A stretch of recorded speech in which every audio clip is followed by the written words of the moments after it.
నిన్నటి రోజున వైసీపీ మాజీ ఎమ్మెల్యే బొల్లా బ్రహ్మనాయుడు మహిళల్ని కించపరుస్తూ మాట్లాడాడు. తల్లిని తరిమేసి చెల్లిని చీకొట్టిన తన అధినాయకుడు జగన్ రెడ్డిని ఆదర్శంగా తీసుకున్నావా బొల్లా బ్రహ్మనాయుడు?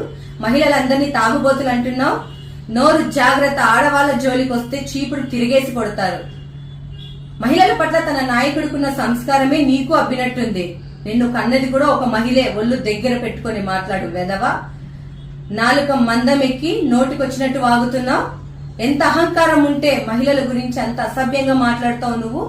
ఇదేనా మీ వైసీపీ నాయకులకు మహిళల పట్ల ఉన్న గౌరవం?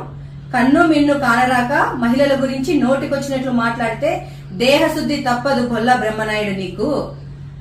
తక్షణమే మహిళల్ని కించపరుస్తూ వాగిన ఈ బొల్లా బ్రహ్మనాయుడు బహిరంగంగా మహిళా లోకానికి క్షమాపణ చెప్పాలి. పులివెందల ఎమ్మెల్యే వైసీపీ అధినేత జగన్ రెడ్డి గారికి మేము ఒకటే డిమాండ్ చేస్తున్నాం, ఇలాంటి వెధవల్ని పార్టీ నుంచి బహిష్కరించాలి. లేకపోతే నువ్వు నీ పార్టీ మహిళా ఆగ్రహానికి గురి కావాల్సి వస్తుంది. జాగ్రత్త.